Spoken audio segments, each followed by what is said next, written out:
One of the interesting things about this is all the little tiny itty bitty little ways that these lines you put down on paper can make you focus on what it's going to be eventually.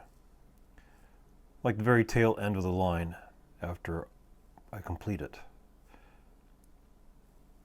When you lift off on the brush, depending on how much control you have on the brush, you always with a little straight little knife point at the end or a little hook. And that might decide which direction the line will go if you continue that line elsewhere.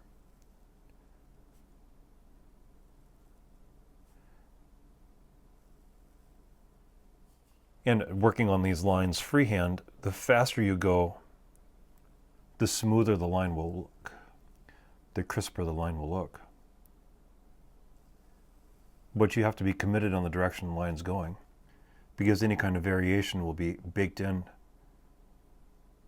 Any little change in direction.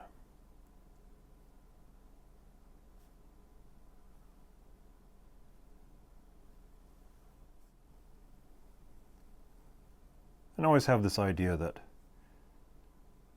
this allows you to make a mistake, a perceived mistake.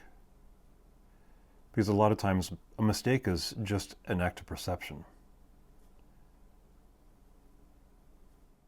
That it just requires an alteration in your intention behind the piece that you're working on.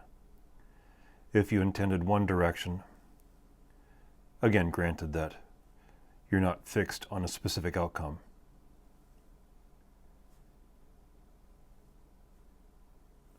that your intention isn't so terribly fixed.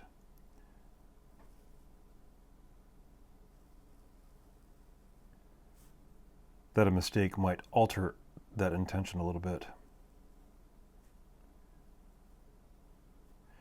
And that's one of the advantages with this freehand ink is a mistake. There isn't much of an intention, but you start to think of an idea of where the lines are going.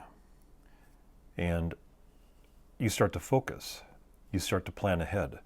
As you put more lines down, things clarify. An idea starts to form. And then a mistake happens because you're starting to build a perception, a perspective on what result you might have